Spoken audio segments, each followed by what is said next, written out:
What's going on, world? It's your boy, J-Man. And it's your girl, Ashley J. What's going on, Ashley J? Nothing much. It's this beautiful Saturday. How you doing, Jay? I am amazing. So I got some final details about our charity giveaway that we're going to be doing next week. Okay. So we've teamed up with a nonprofit here in Atlanta. Last year they fed over like 30 families, and that's full dinners as far as like the whole turkey and all the sides. Okay. So we're going to be a part of something big. yeah, we're going to be a part of something big. Okay. So basically, GE, we're going to do our part. We're going to feed about 15 to 20. Okay. And the nonprofit, they're going to feed, I want to say, somewhere between 30 and 40 families, but we're going to do it collectively next Saturday. So I'm definitely looking forward to it. I'm a giver. Like, I love to give. I love to put smiles on people's faces. Absolutely. So I'm enthusiastic about it. Like, yeah, with everything. This is my first time doing something like this. Really? Mm-hmm. So when I was a kid, my grandfather used to take me to Hosea Feed the Hungry every year. Okay. So I had always said, that I wanted to be a part of, anything that can give back, especially as I continue to grow, whether that be financially, spiritually, whatever, I want to be able to give back to somebody. So I feel like we do that already. Yeah. In itself with having the podcast. So just along with, being able to give back to families, That's going to be super dope. Yeah, being a part of that, warms my heart. And I'm ready for it. Because like I said, I don't know, I've never experienced it before. So it'll be something like, new, like, it'll be a different venture. Yeah, absolutely. And I can't wait. We got a few my homeboys, they said they're going to volunteer to help. Okay. Some of the homies coming through. Yeah. So it should be a pretty dope experience. I'm looking forward to it. So what are we talking about this week? Okay, so we already on Don't forget your crown, Derrick Jaxn. Yes, and we on chapters 5 through 7. I did my readings, I did my write down. So yeah, I enjoyed 5, 6, and 7, and I jumped into 8 just a little bit when what was it, narcissistic? I ain't even jumped into it. I want to pace, I did, but I just wanted to figure out like where he was going, because the beginning of each chapter, the titles don't necessarily give you what you think is going to be. Into it. That's what I was telling him. Like, he'll say, "Oh, a man's gonna act right for the right woman," and then in the text he'll be like, "No, only when he wants to, and this is this and this." So that's why I was telling him, like, we had preconceived notions on how the book was supposed to be structured, and we were like, it's a little dry because we wasn't expecting it to be a conventional book. It was more so scenarios. He'll give his little pinpoint, but for the main part, it was scenarios. But chapter 5 was how to lock a man down, and it's just like, don't talk about how to lock a man down, because you can't. Because you can't. Period. You can't lock a man down. I mean, there's no way. But it was, like I said, it was scenario wise type information. So I kind of gained a little insight with having a quote or a title, and then we kind of piggyback and kind of go off how we feel. Right. So how to lock a man down when trying to. So this is just a little teaser. When trying to look better, submit more. I put submit more twice. So I don't even know why I did that. Okay, God. Tolerate more and suffer longer. Wouldn't have control over his free will, and basically will be left with trying to keep what was never yours. So no matter if you saying like, well, let me be, because all these men be like Proverbs 31 on man, you need to be meek and all that good jazz, but it's just like, he ain't yours. He not yours if you got to do all that. Absolutely. That is very true. What you want to say? Because you got a smile on your face. I just enjoyed it because it was eye-opening in a sense of no matter what it is that you may do for a person, it goes for a man or a woman, no matter what you do for them, until they're truly and honestly ready to be with you, you cannot allow what somebody else has done to ruin your previous relationship or to ruin your thoughts of a relationship or a marriage. You can't.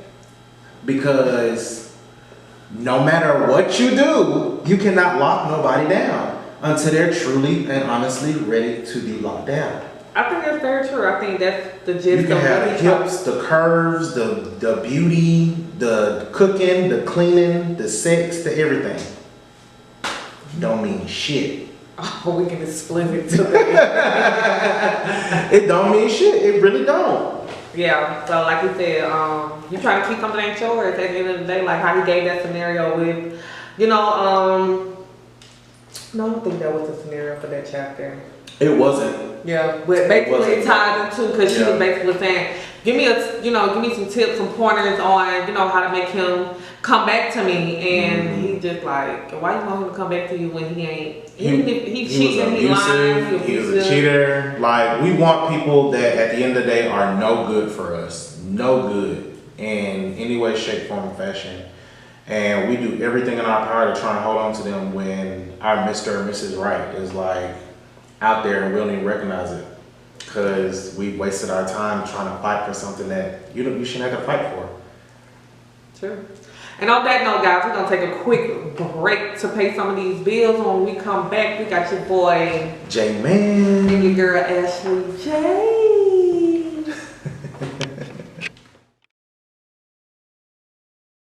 Building. Yes. So when we left off, we was talking about, chapter 5, how to lock a man down. Something you cannot do. Something you cannot do, something you do not want to do, whether it's man or woman, friend or foe. Whatever the case may be, you just don't want to force things and, put in a space where you have to, do the extra work when it's not necessary. Things should be organic and authentic all the time. At all times, absolutely. Yes.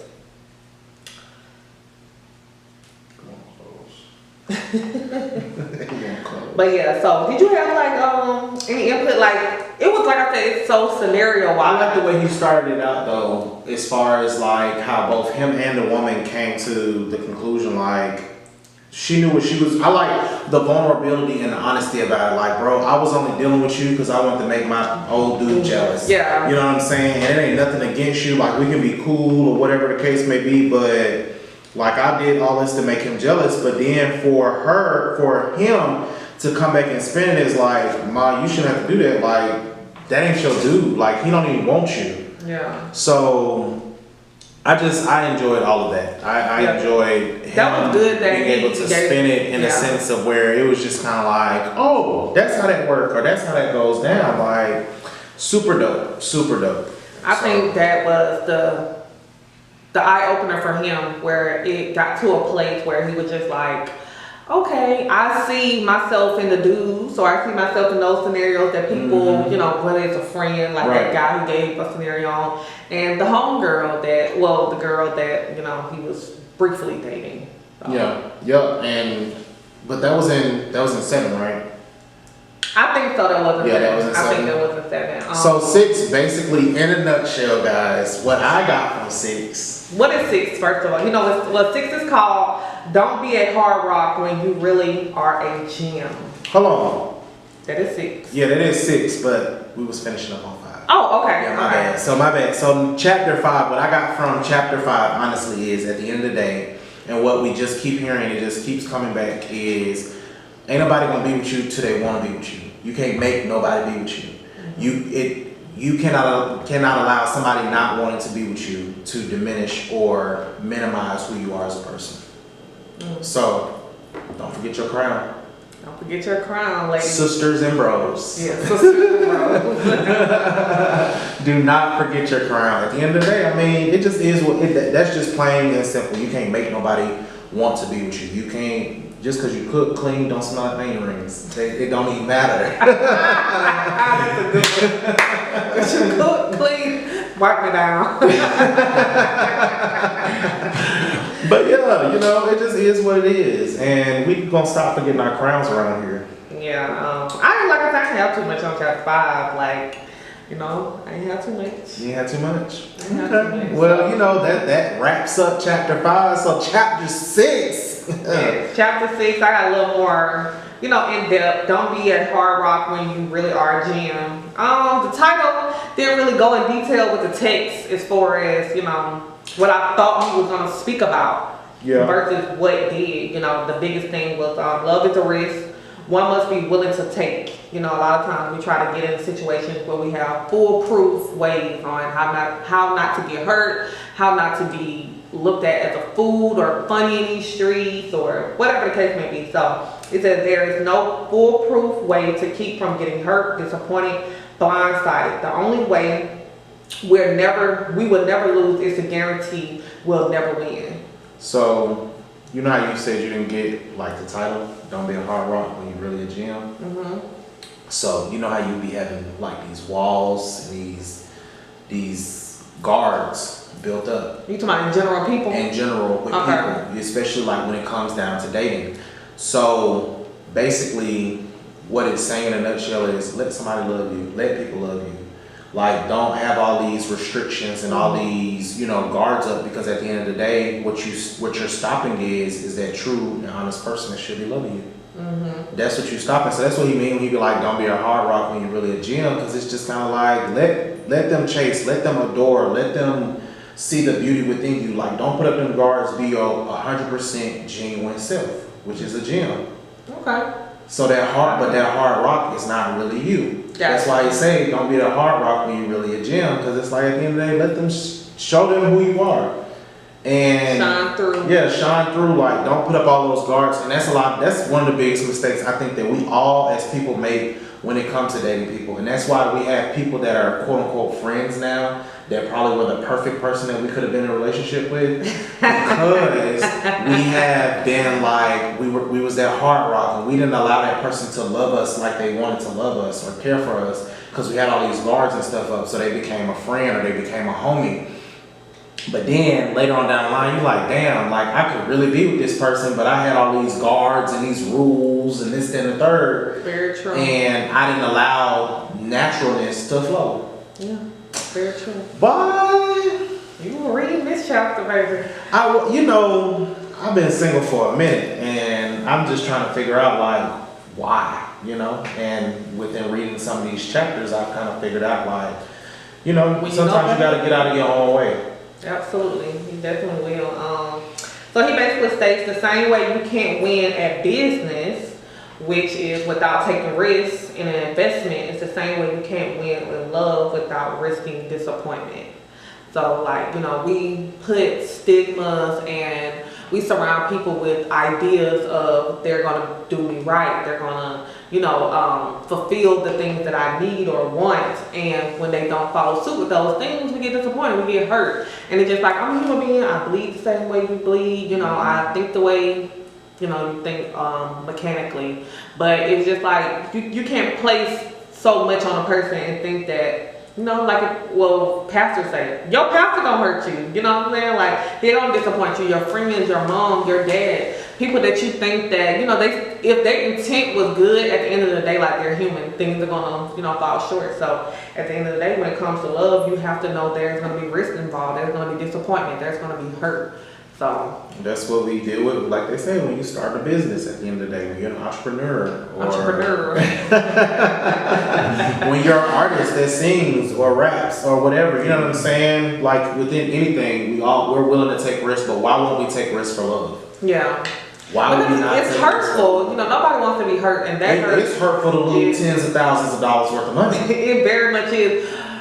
Both sayings, money come and go, people come and go at the end of the day. But I think it's different when, that attachment, it's hurtful at the end of the day, but it's an attachment that is different from, when you give your all into someone, or, because a lot of times, sometimes that money don't be earned, it's sometimes be given. And when you don't actually earn something, I think that, you don't appreciate it. You don't appreciate it. And so that's where the hurt and the disappointment really daggers. Right. You're absolutely right. You're absolutely right. I got you. So it says stop gambling with love and take calculated risks by learning from your mistakes and acting on red flags sooner. that's the end of the day. Like how he gave that scenario with the lady that was married to the guy for numerous of years, and he was in the closet. He was a gay male. And she overlooked him liking the, what is it, heterosexual pictures, I guess, on social media and, those sorts of things. You said she did what now? She ignored seeing him like, heterosexual pictures of men. Yeah, basically, okay, yeah. Yeah. What I say? I don't know, that's why I had to catch it again. I was like, okay, like I I said, want to make sure we got the same thing. Yeah, she was ignoring, She was ignoring all her red flags and breadcrumbs. Fair. That is something that you cannot do, is ignore those red flags, and please don't ignore the breadcrumbs.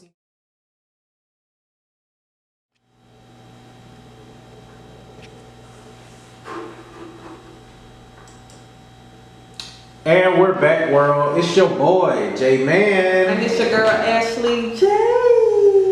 So when we left off, we were talking about chapter 6, and I think we pretty much were coming to that tail end of just kind of like understanding that standpoint as far as don't be a hard rock when you're really a gem. Like at the end of the day, let the walls down, let them guards down, like let somebody in and let somebody love you. Like you don't have to hold back. You don't have to be afraid to be yourself. So many times we want to offer our representatives to people.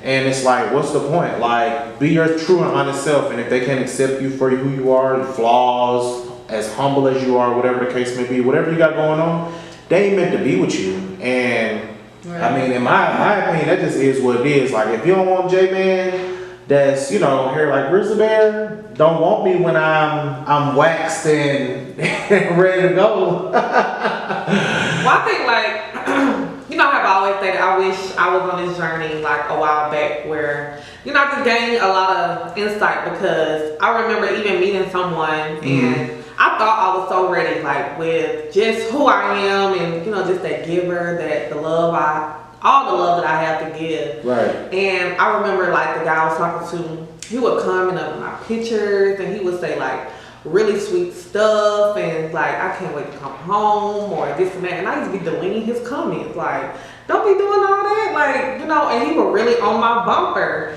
and I just really wasn't able to accept that because I just, first of all, I was never shown that. Secondly, I just I was just coming out of that lifestyle of having me a roster, and I was just like, I don't know if this don't basically having an exit strategy. So if this don't come out, I won't be getting no backlash from, like whoever's, not seeing X, Y, and Z. Right. And it was just like, and that really put him in a space where it was just like, I'm giving so much, this and that. And I think that's what things kind of turn in a sense of, like when a person not really ready to receive your love, you kind of take a step back, like. No, that's definitely true. One thing that I enjoyed that he talked about in the book is a lot of times we're unable to receive love because we didn't receive love as children, or we didn't receive the affection that we needed. And that's one of the biggest things. Like I said, we got a lot of kids raising kids right now. Yes. That at the end of the day, so if you got kids out there, you want to make sure that you're showing them how to love and showing them what it means to show affection or whatever the case may be. It's okay to be vulnerable, it's okay for your male kids to cry or whatever it may be. Like, just, it's okay to allow our children to experience emotions. Yeah. And I think that was the difference in a lot of the upbringing for a lot of previous generations, including ourselves, is the fact of expressing emotions wasn't something that wasn't normalized. It wasn't normalized, and that's something that needs to be normalized because I think you'll have a lot less of the infidelity and the hurt and the pain that goes into relationships. You have a lot more people just looking to actually love just that one person, whatever the case may be. Yeah. So that's very true because, like we've spoken before on the show that I grew up with my mom not being affectionate. Even when I'm an affectionate person, so I would try to give affection. She would be there, but it would just be like, it just wasn't that embrace, So as I got older, I thought that, I got all this love to give and this and yada yada. But now when I really get the information and really self-improve, I'm like, that whole time I thought I really wasn't because, I could receive it, but I wasn't able to like dish it out because, you know, of hurt, because of the patterns of from childhood, giving it to my mom and not really, you know, receiving it. Yep. It put me in a space where, you know, I think I was just kind of existing in that realm and not really coming to having a reality of like I wasn't able to receive it. But I can dish it out. But when it came to receiving it, I kind of shied away from it, or I didn't know how to be receptive effectively. You know, where that person could, you know, feel like, okay, she rocking with me or this and that, you know. So it took a lot of growth and maturity, but, you know, I'm here and I'm glad that I do have the information, because there's women that are 30 plus, and I haven't even reached my 30s yet, that, you know, they're not on this journey.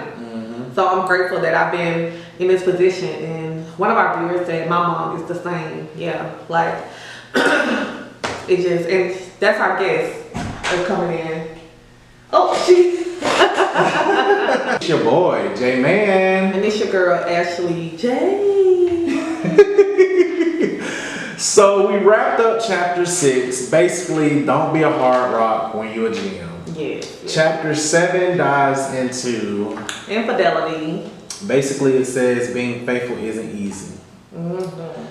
Really now. So the only thing I read it, but no, the only thing I got from it, literally, like I got a sentence. We need to stop normalizing cheating as an outlet because we do not know how to communicate what we want. I agree 100%. We talked about cheating. Yes, we talked about cheating. We talked about infidelity. We had a whole season on infidelity. And, you know, the biggest thing about it was, at the end of the day, we use it as an excuse. It's an outlet because we're not getting what we want. But we came to the conclusion that you're not getting what you want because you haven't communicated what you want. Yes, Effectively. Like if it's something in particular you're looking for in the bedroom that obviously you're going outwards to find, you need to express that. If you're looking for some sort of, for your man or your woman to court you a certain way, speak upon it. That's the point of being adults. That's the point of building a relationship and building some sort of foundation for you guys, is for you to effectively communicate. And or even if you don't know, like if you don't know what's going on, state that, because then you can. That's true. A lot of times with men, they don't know why they cheat. I wouldn't say they don't know how they cheat, but you know, it's those vulnerable moments where, like, you know, okay, so now I know I don't need to put myself in these situations where, you know, a woman can put herself upon me or, you know, do certain things that, you know, just will make me cheat or, you know, degrade my woman or, you know, just jeopardize my relationship.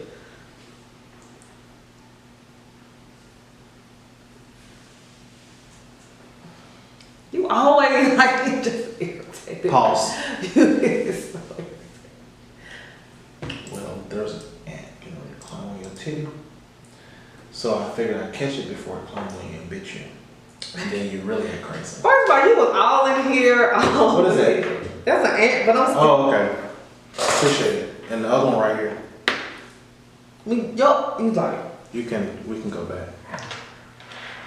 3, 5, 4, 2. Oh no, we can't go 1, 2, baby. We gotta cut that. Cut what? Cut what? We just took a break. Oh, we took a break and you cool with what we were saying? No, when he told me to pause, that's Yeah, he paused. Oh, I okay. ain't, they ain't Come get the back. other stuff. Did you say we're gonna take a break? So Yeah, I said we're gonna take. What did I say? Pause. Yeah. and Yeah, that's when I just paused. pause.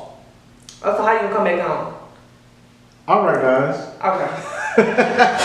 So Because you took a pause do anyway. you want me to cut that part and start from where he said pause at? You Just did. keep going? Yeah. You Okay. 5, 4, 3. What about this? You stopped that. That's still. That's still going. I got that too. But I know that, but I'm saying, like, you know, we're about to start back up and we gonna talk. You gonna be talking for a minute? Not really, because Okay. then we talked about cheating. Okay. And these people and their infidelity. Okay. You ready? Yeah, because remember 4, 3, 2, 1. Yeah, guys. So, like, Ashley, we talked about the infidelity. We talked about not normalizing cheating. We talked about even if you don't know what's going on and like it's the communication. That's Yeah. all that it really revolves around. When it is coming to relationships, that is what I'm learning. You have to be able to communicate with who you're dealing with. Yes. Know your personnel. Know your personnel. If you can't communicate with who you're dealing with, then it's not gonna work. Yeah. Like how he was saying, the one chick that he was dealing with, how they both sat down and basically told each other the same day, like, yeah, that's it. You know what I'm saying? Like, I was only with you because I was trying to make dude jealous, and he was like, I ain't gonna connect with you because that ain't what I'm feeling. Yeah. You know what I'm saying? Or the other chick that he had met, where basically she was a serial dater in chapter 6. Mm-hmm. She was a serial dater, but he and her were able to decipher that after their first date. Yeah. Yeah, he went through a little bit of courting as far as like phone calls, text messages, or whatever the case may be. Yeah. But when it actually came down to them realizing, hey, this is something that we either need to work on or don't need to work on, like it was automatic, it was instant. Yeah. But that's just based off of the communication between people. You know, a lot of times they're like, oh, let's chill. What the hell is chill? Yeah.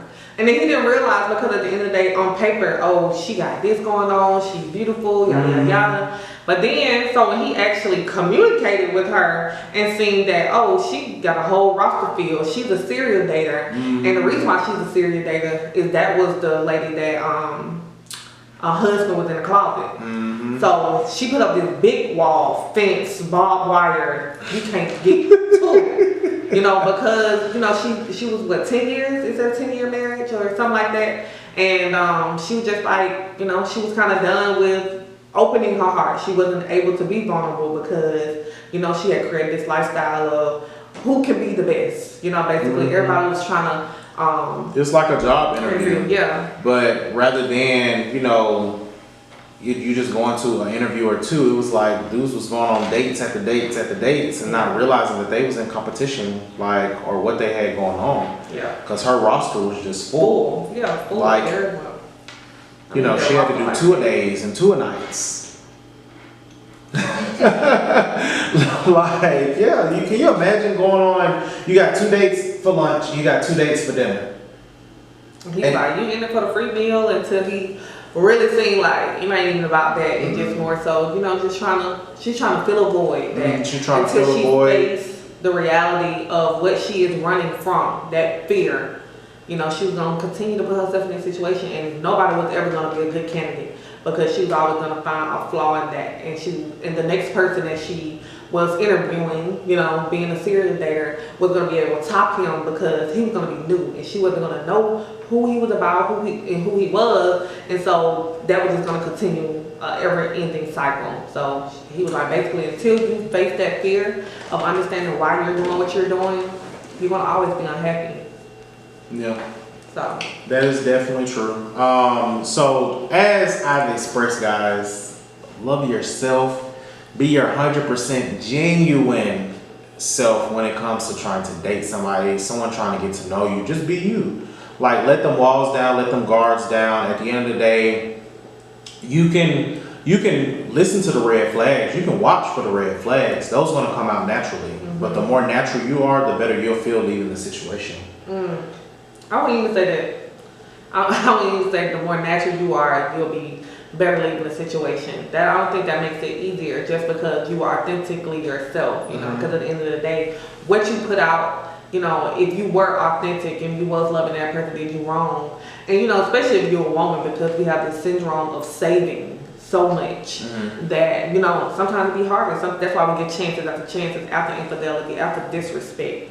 You know, so I wouldn't say that per se, but I got what you know. You mean. Yeah, I think it's more or less like in the dating room. I think when as somebody's in the beginning stages is not being so guarded because you miss out on opportunities being so guarded. But the beginning stage is the crucial point, and that's what puts you in that gear down the line. But still dealing with. We look at it as a crucial point, and we shouldn't look at it as that because we analyze it so much, and we have to stop analyzing things so much. Why do you not think analyzing or being crucial in the beginning? Because I think what happens is when you're crucial and you're analyzing, you have these guards up. When you're just going with the natural flow of things. Oh, you want to go with the flow type mix. I believe there should be some sort of natural flow. Yeah, absolutely. absolutely, but you have to be intentional. Intentionality is needed. You have to, it ain't no go with the flow. Hey, what are we doing? You know, hey, you just trying to have fun, or you want a relationship? But that's something that he also said in the beginning. That's what you need to put out there. Like, hey, I'm looking for a relationship. Hey, I'm looking to mess around. Hey. Okay. But that's within you being a communicator. Like, look, bro, as the woman, look, bro, what you looking for? You trying to just. But even if you be like, oh, because I'm up in there, hey, listen, like, I know what I'm looking for. What are you looking for? Yeah. But when men have this blinder of, oh, I can get her to do what I want if I say this and yada yada yada, and it's some that are professionals out there. But I honestly just genuinely feel like if you say to a dude, look, you just looking to smash, or you looking for somebody to date. When it's smashing, it's a whole lot easier because they know, like, okay, she coming to it with, you know, like, yeah. when it's smashing, like, they'll be like, oh, okay, she either know what she want, or then they'll be like, some men so stupid, they'll think like, oh, she's saying this, but she don't really know what she want to get herself into. So they say the opposite is what you're saying? They'll say the opposite, absolutely, because they think that we can't handle just having sex and going about our business if that's what we want. You know, so that's why I say when it comes to smashing, it's different. When it comes to relationship, they'll let you know, like, I ain't ready for a relationship, this and that. Or some will do that, but at the end of the day, their actions are going to show you, like, if they truly, genuinely want a relationship. Because at the end of the day, you can't, it's so long, like we stated, that you can be your representative. So if you only trying to get the cookies or whatever, and you get them, and then you switch up afterwards, we know that your intentions was to get the cookies. Because if it wasn't, you would have switched up afterwards. But I think you just save yourself a lot of hurt by just asking and just being like, even if you do ask. Real. But and I get what you're saying. You deal with the ones that still want to lie. Yeah, like I be like, bro, you can have a great life. You know what I'm saying? I can give you a great life. I get it. I'm telling you, this is what's going on. Hey. You can take it, but no, they think like, nah, baby, I want the cookie, baby. Yeah, just say that, like, you know, that's what's going on. That's what's happening. But, you know, on that note, we really enjoyed these 3 chapters. Yes, I'm looking for, when I tell you, chapter 8. I remember I was diagnosed with narcissistic personality disorder. Where? You have like 1,000 of them. Really? Oh. I have 1,000. No, I said narcissistic red flags. What exactly is self-love and men love confident women are the chapters that we're going to be discussing. Men love confident women, so we already know Confidence. Oh, confident women. I think.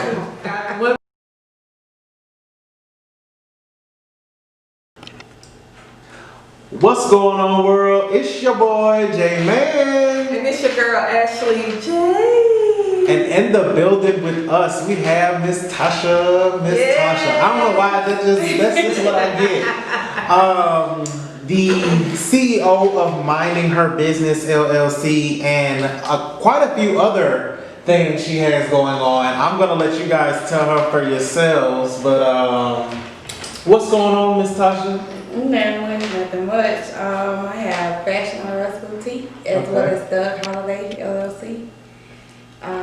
One of them is geared towards women clothing mostly, and the other, the Holiday, is a brand that I created with my cousin in mind that was murdered. So it was like turning a negative connotation into a positive connotation, because before he died, he was trying to get his life on the right track. So that's pretty dope. it That's pretty dope. for teaching unity. Teaching humans unity and growth. So. Oh, that's dope. That is super dope. Yeah, I know we've seen that because how Ashley and myself met you. Well, Ashley knew you obviously before me. Obviously, y'all follow each other on Instagram or something sort. But oh yeah, how I met you, of course, was at the first pop-up shop that we attended. And when I tell you that was such an amazing opportunity for us. I was just like, oh hell, Miss Tasha, like just because it was just an amazing experience, and to know, like, you know, hey, it's a black woman that's, you know, putting this on for the people that are around her, and this and the third that she wants to see grow. And then I seen the clothing line and everything, and I just, you know, obviously you were busy, so I didn't get a chance to really understand the message behind it, but I knew it had to be something really positive behind it. Mm-hmm. So that was super duper dope for me. And you don't have to be camera or microphone shy around. It's always back there. We like family around here, so you know we're gonna have a good time with it. You know. And you know, last week when we sponsored Miss Rachel for the Women's Empowerment, this as well, who the Women Empowerment Dinner hosted. So yes, that was definitely a dope experience to see those women up there and just kind of like telling their story and just like being real with it. You know what I'm saying? It was very authentic. It was no, oh, I'm putting on and I'm gonna tell you this way and that really ain't what it is. And it's like seeing black women specifically come out of that crab in the bucket mentality. Because that's really big for black women. That's really big for black women more than it is for black men. It's really big for black women. So just to see a bunch of women come together and have so many other similar stories. I don't know if you mind or not, but another young lady that I actually had come out as well, she's a mother of 7. And I want to say her oldest is like 14 or 15. Mine is 16. Yeah. So it was just kind of like, oh wow, like 2 totally different women, but the same story in a sense, because she actually has a women's home. So yeah, so it was just kind of like to have somebody like that come to your event, and she was like, oh, this is her event, like, so she understands my struggle and so it was a super dope, you know, just to see women and we got a female vice president, like, what? And it's funny because I ran into Shelly last night. And she was like, how did I do? And I was just like, girl, you was authentically yourself. You know, like, I was like, you did great. But I think, I guess, like I said, you just you. That's the only thing I could say. Like, you was just you in your purest form. And it was just so funny. I was like, you look familiar. She's like, you look familiar. And I was like, I was at the Women's Empowerment. She's like, okay, yes, I knew where I see you from. That's what she did. But yeah, so we want to just get into the mindset. Like, how did... we'll first talk about Minding Her Business LLC. Where did that transform and how did that, come about? It came about actually the beginning of this year. Last year I went through like a dark time. I was dealing with a whole lot, and like if you look at my Instagram and if you've seen me last year, you will swear I was having the time of my life, but really I was in a dark place and I didn't have anybody that I can go and talk to. I felt like I wasn't doing enough. And I felt like I was letting my kids down. So when I decided to do Minding Her Business, it was to form something that women can have other people that they can come to and talk to and feel comfortable with talking to. Like if I need help or I'm trying to get this business going, or I just need a little motivation, or I just need somebody to talk to. So Minding Her Business is just whatever you can do to help, what's the word I'm looking for? Elevate other women. Okay. Yeah, absolutely. I mean, that's really what I get from it. Even looking in like your pamphlet, like the vendor list that you offered and what was it, a business credit, like credit builders. All of that was just kind of like, you don't have to do that. Like people pay, people will charge you to put that in there, and you was like, I'm doing that because and there was so many other people that you said that you couldn't even put on it. I have so many vendors, and I put it on my page from time to time. Like I don't mind, like it's enough money. People fail to realize it's enough money out here for all of us. Like all that, like you said, crab in the bucket mentality. That's not who I am, and I'm trying to get people to join me who don't have that mindset as well, and we can help hopefully change that mindset. Absolutely. You always hear people say, oh, that's oversaturated, or this is oversaturated. No, it's not oversaturated because it's enough money out here for everybody to get it, and you just have to do it in your own way. Just because you sell weed this way don't mean I can't sell weed this way. Exactly, because I have a couple of friends that sell hair. Guess what? I sell hair, my friends, when I put mine up there, I'm putting my friend up there. Because just because I have people that will shop with me, don't mean that your people won't shop with you. It's different people will shop with who they want to shop with for different reasons. My price can be $200, your price could be $250, and somebody will go and shop with you. Even if I have better quality, guess what? They might like something different. The conversation, just anything. So it's enough money out here. Like. You just gotta be willing to go for it, and you gotta be willing to help and lend that helping hand, and just being able to have those, being a communicator, like not only in relationships but in business too, Yeah. like, you know, just in running into people. And that was the biggest thing that I liked about your event that took place this week. Just, you know, the open forum of, if you didn't get an opportunity to talk to somebody, whether it was a vendor, whether it was one of the ladies up front, or whether it was who you were sitting around, that was on your own. Right. You know, but And that's how I wanted it to. I wanted it to feel like it was somewhere you can just be open and be yourself. But like that's why with Shelly, I loved all of them. Don't get me wrong, but she brought that. I could Okay, I can relate to you. Yes, yes. She's very She relatable. definitely did. Because, you know, people try to be pristine and, you know, I need to speak this way, or I need to move this way. Not saying that the other women, but I'm just saying in general, a lot of women don't know how to be themselves and be comfortable with it. And that's why when she asked me, I was like, girl, you was authentically yourself. Like, you can relate because, you know, she from Atlanta, right? She's from Atlanta. She got the Atlanta swing, you know, like her talk, you can tell like she from Atlanta. Like, you Atlanta girl, Jay, you don't know nothing about that. If you from Atlanta, you know, like that. So it was very relatable. It was, you know, it touched like, okay, I can do this. And like she said, hey, I failed this way. This didn't go my way. And this and that, you know, everybody want to say, hey, I made 100K and this and this. Like, we don't talk about the journey. We talk about the end result. And Shelly was talking about the journey of it. And even though hers was like a lot longer than everybody else's, but she spoke on the journey, and I think that's what gravitated more, you know. Yeah, I can honestly say, like, her speaking, like, you bring her in, that if that didn't speak to little girls as well as girls that are on their way, because you had a wide range of ages there. Yeah. But, like, just her story alone of, yeah, I went to school, and, you know what I'm saying, yeah, I was working this job, but it wasn't something that just fell in my lap. You got some women entrepreneurs, it just fell in their lap. Yeah. But with her, she went through all of it of just like, it's okay to go to school, get your education, work a regular job before you figure out what it is that you really want to do. And I think that's the best thing about, you know, the platform that you place out there. And I just, you gonna blow up, girl, just because of what you're showing. And one of the other young ladies that we were speaking to about the event spaces in Pink Post, Tia. What I loved about her was she said, we gotta break these generational curses. We gotta break these, like, that just, anytime I hear somebody say that. That was Shelly.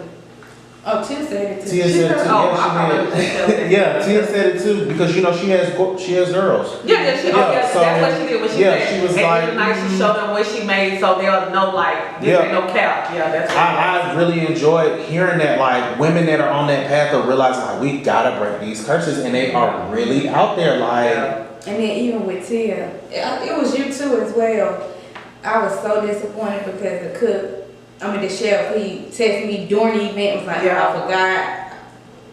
And I was just like, oh my God, this dinner is about to go. And you and Tia, it was like, no, you know, it's going to be okay. And I went outside the group and made it happen. Like, that's what I need. Like, I could have somebody like, girl, you give me girl, what you gonna do? But no, it wasn't that. It wasn't that. And that motivated me. That pushed me like, okay, let me go. This would be a great success. And it was, and I thank y'all. It was definitely an amazing event. But on that note, guys, we're gonna come back to Miss Tasha. We're gonna take a quick break. I am your boy, J Man. And I'm your girl, Ashley J.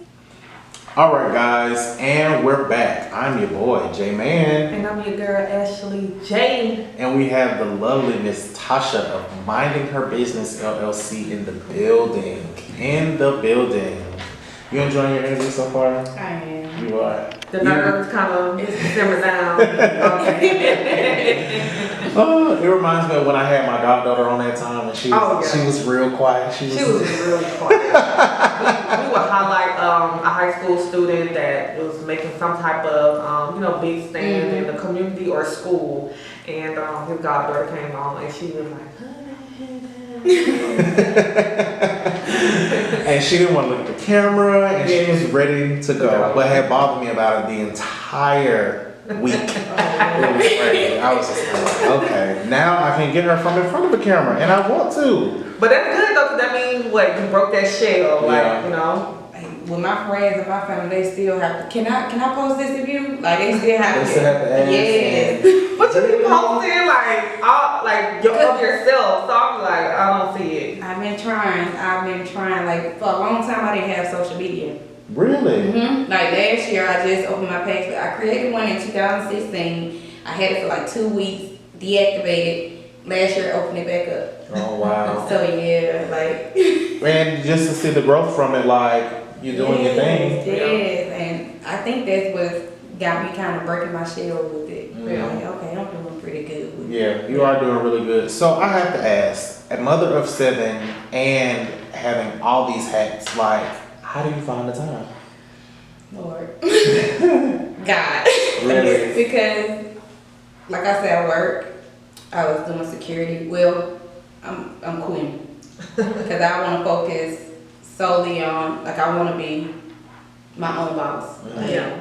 I'm tired of helping somebody else run their business. It's time for me to run mine. So Yeah, that's absolutely right. I'm quitting my job. But before then, I was working 6 to 6, 7 kids, running a business. Like, my mom plays a big role. Like, she helps a lot. And don't get me wrong, my husband did too, but he just, got out of prison, so he hadn't been there. My mom has been my rock. So that's how I've been able to manage it. Like with the event. Putting everything together. I'm the one doing the event right, I'm the one doing flyers, I'm the one reaching out to people, I'm the one that's going to pick up the food, going to get the decorations, like I'm doing all that and still have to find time. Now, is it because this is your baby and you don't want, or it's like you don't got help before and it just didn't go the way that, Like I said before, I don't really have too many people that I could ask. Okay. Yeah. Because a lot of times, it'd be our baby and we'd be like, well, trust, this and that. Because that's a lot. Like, that one man show, it'll take it down. And most of the events, everything that I've been putting together, I've been mostly winging it by myself. But on the Women Empowerment Dinner, Bunny, she was there with me, but she was kind of nervous. Okay. So that's why I don't know if y'all spoke with her or not. Yeah, when we first came in, she was she was looking at me like, who is you? Because this is a women's empowerment event. And so I was like, I'm always. You a man, so you probably think like, why she looking at me because I'm a guy? Yeah, she was just kind of like. But I can't think because the table that was next to us had a guy, so. But she was just kind of like, who is this? Big old man. Yeah. Can I help you? But yeah, so she was assisting you with the event? Yeah. Okay. Oh my gosh. Jay is too much. What did I do?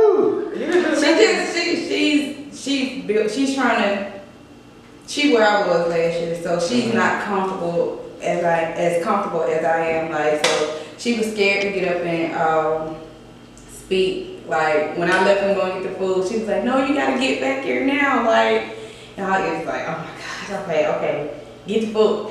Okay, I'm get the food, then I come back. I was telling her on the phone, like, look, tell my daughter to get up and dance, then do this, then do this. Oh, those were your daughters that danced? One of them. One of them? Okay. I remember when she was saying it. I heard her say mommy, so I knew like. Okay, got you.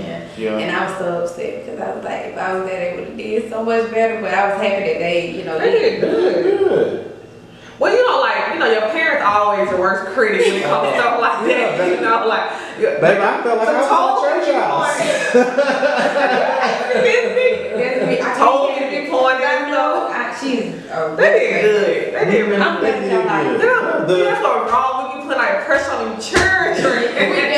And I have to tell myself that, but it's only because I want her to be as strong as I am. Yeah. Like, I want her to know, like, I'm gonna be here. Like how you said your mama wasn't. My mom's the same way. Like even now my daughter tried to give my mama a hug. Like, girl, what you doing? Down, girl. Like, she do not like affection at all. Like, so. But what I've learned also, being too strong is a bad thing as well. Uh-huh. Because, you know, we don't know how to vocalize when we need help. Or, you know, that vulnerability it's fearful, you know. Yes. So that's why, like, a lot of we want our kids to be strong, but we gotta understand, like, it has to be a medium.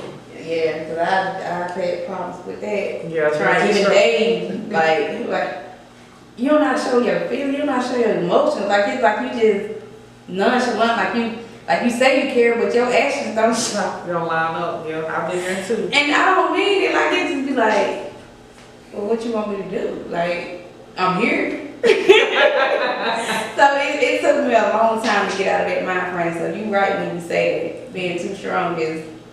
Yeah, I mean, but you know, it comes from number one, the way you was raised, and how you have to carry yourself when you when it's just you. You gotta have your own back. So Exactly. it's hard to let them walls and them barriers down, but we got to. Yeah, that's breaking generational curses, generational empowerment. That's what we're about. That is what we're all about.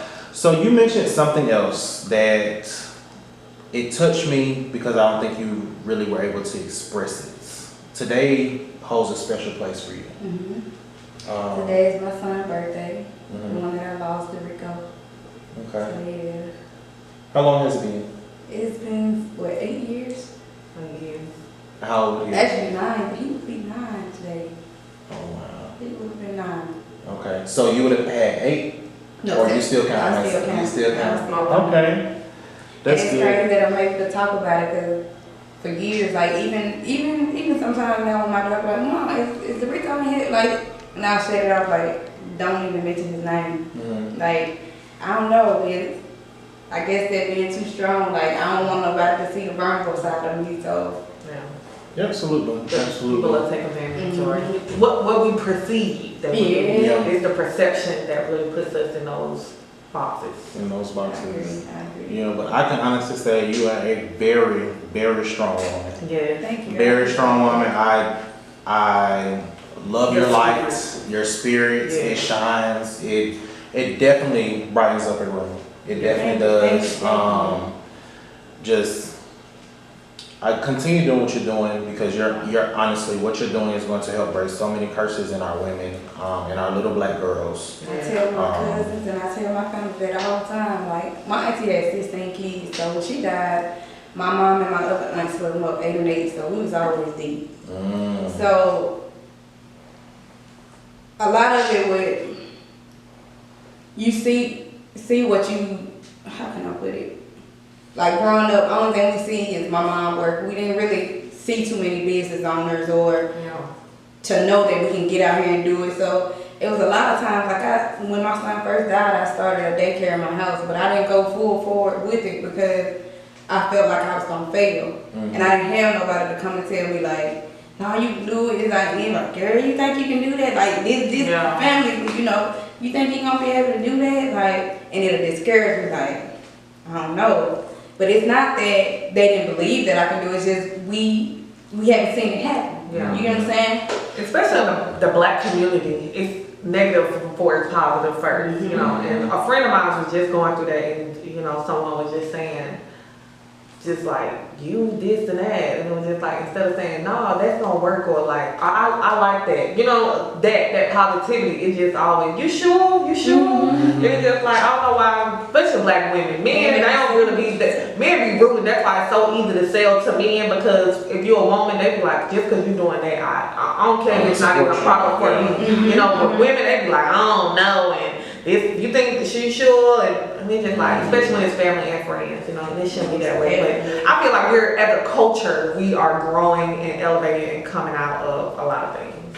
I totally agree. I totally agree. I'm definitely looking forward to the growth. I'm looking forward to the next event. I am too. I'm excited.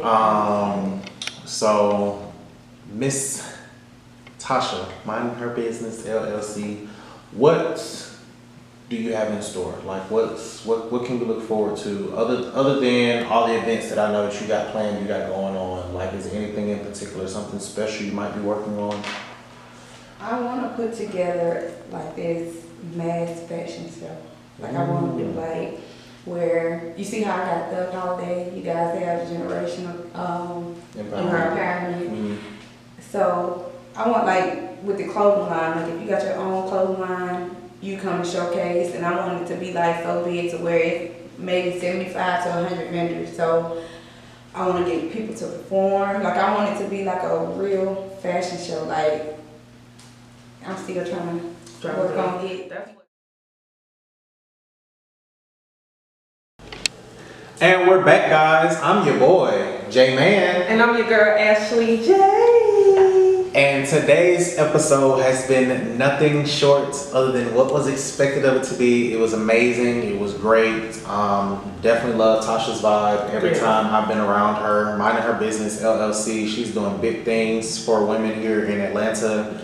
And, you know, generational empowerment, we're all for empowerment of whomever you may be, woman, man, Dog cat. you know what I'm saying? Whatever it is going on, you know, we're here to support it. We want to see our people do great things because we want to do great things ourselves, you know? That's the purpose. That's what we were put here for. So, hey, guys, continue living your purpose. Continue to love yourself. Continue to show each other love. You know, and don't forget your crown. You know what I'm saying? Next week we will be out because we will be passing out turkeys and fixins for people in the community. So make sure that you go and follow us if you're not already following us on our social media. So next week you'll be able to, we'll go live and you'll get to see. We definitely gonna go live. You can see what we got going on. You know. And yeah, like she said, follow our social media. You can find us at Generational Empowerment _. You can find your girl Ashley J at EmpoweredYou _. And I'm your boy, the hilarious J Man, J_man_2020. For sure. And on that note, guys, we'll see y'all soon. And we thank you for the support. Absolutely, we appreciate the support, all of it, 100%.